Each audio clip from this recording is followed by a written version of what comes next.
Welcome back to Earth to Self podcast. This week, I want to talk about choosing your thoughts. I know I say everything. I feel like I say everything is a game changer, but this is a game changer. Okay. I know last week I spoke about how you have to choose your thoughts so that you can work on self-acceptance. I don't know if anyone has ever seen the movie Peace, Love, and Happiness. Okay. It's like one of my all-time favorites. I feel like it could have been better. It could have been like drawn out a little bit more, but it was definitely one of my favorites. One of my favorite lines from that movie is he says, "You have to choose your thoughts like you choose your clothes every day." Yeah, that one hit home. Okay. And you know me, I love to quote somebody in here. It was like all along I had heard people, talk about you can't be with that thought, but the way that was said, man, it clarified it for me. And I couldn't agree more.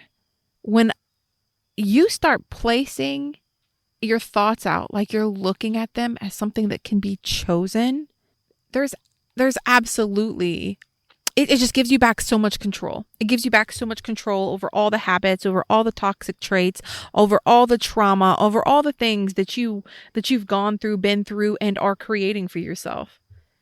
And when you start to look at your clothes like they're laid out, or clothes, when you start to look at your thoughts like they're laid out in front of you and you're going to choose, you know what? I'm not going to choose that one. I'm not going to choose to believe that one. I'm going to choose to believe this one. This one supports me.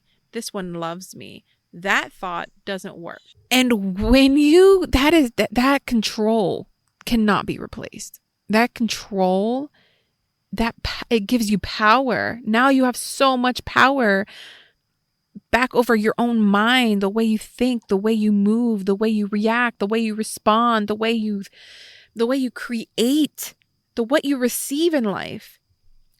Your power has now been given back to you and is now in your own hands. One of my favorite ways to think about it is when you lay your thoughts out. For example, you're going out for the day. We're going to go with the clothing example. You lay your thoughts out like there's something you need to choose from so that way you can choose how you want the world to receive you that day, how you want to present yourself to the world. When you choose your thoughts that way, now you can choose how you want the world to perceive you, how you want to present yourself to the world. And it's like you're cleaning house inside. It's like you now have a clean, instead of all the thoughts and all the chaos. I don't know if you're like me, but I can become a little bit chaotic, a little bit crazy up in here. Okay. It just seems messy. There's so much going on and it feeds my anxiety. But when I check myself and I tell myself I can choose these thoughts and it's like I'm cleaning house.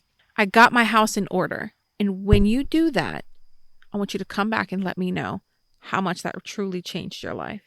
And this, just like all the others, is going to take practice. This is going to be something you're going to have to practice every single day, something that you're going to have to practice multiple times throughout the day, with every moment, with every choice, with every thought, with every step in your journey.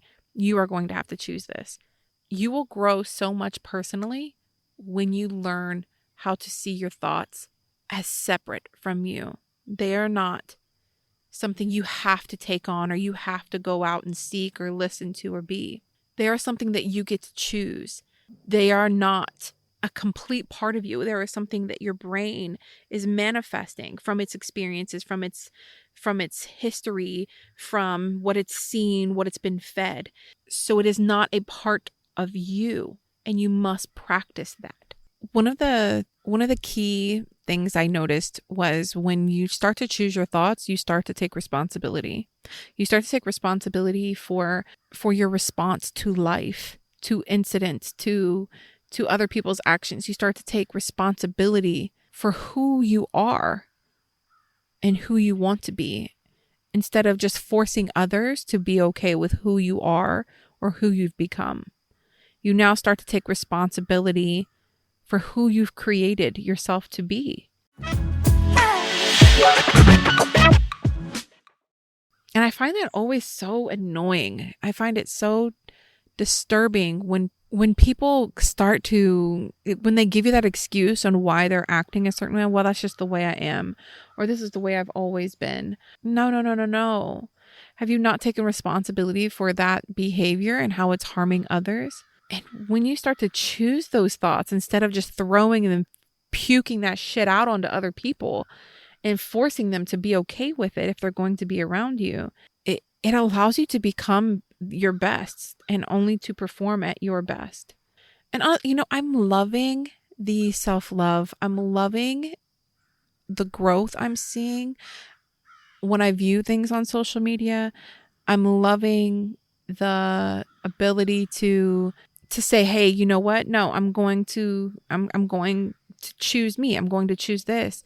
At the same time, I feel like it's opening a door for the toxic people who force others to accept them, to accept their toxic behavior. I am loving the self-love. I'm loving the growth. I'm loving seeing people kind of like placing others in their place and saying, I'm not going to be something you want me to be. However, on the other side of that is finding a way to compromise, finding a way to work with people, to be around other humans without forcing the way you want things to be or your habits or your behaviors onto them.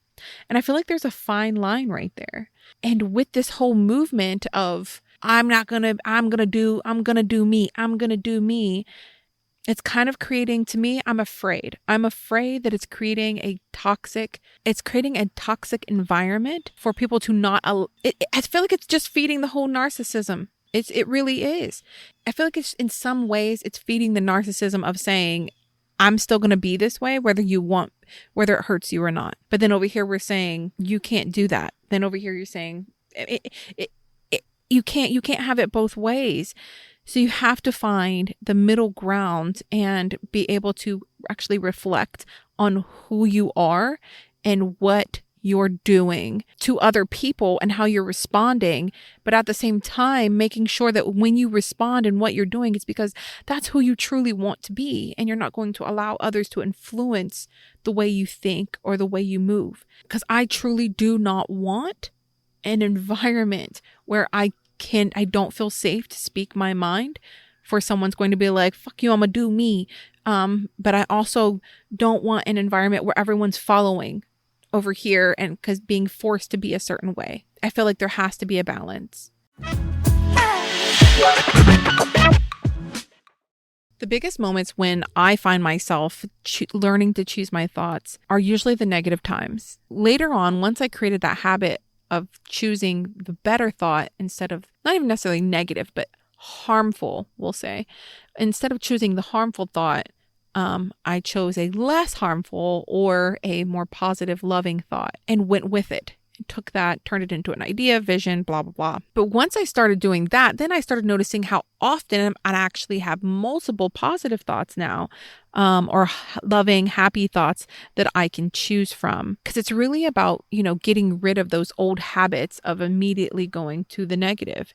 And now I cannot be around other people at all when they are like that. Just constantly having something negative to say about someone else, or constantly wanting to, just feed that energy. I cannot be around it. So it really has shifted not only my mindset, but the way I approach life, and also how I interact with others around me and who I allow around to be around myself.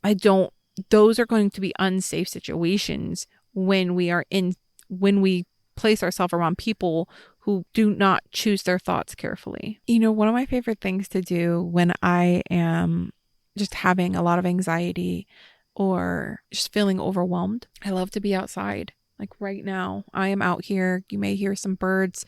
You may hear some cawing. You might even hear some children in the background. And at the same time, I don't care. You're going to be able to hear me clearly, but I love this. It grounds me. It really brings the earth back to me, and I'm earth to self, right? And I can now remember who I am supposed to be here. I can now remind myself what type of thoughts I'm wanting to have and what type of thoughts. It's like now I can actually have time to see the thoughts going through my brain.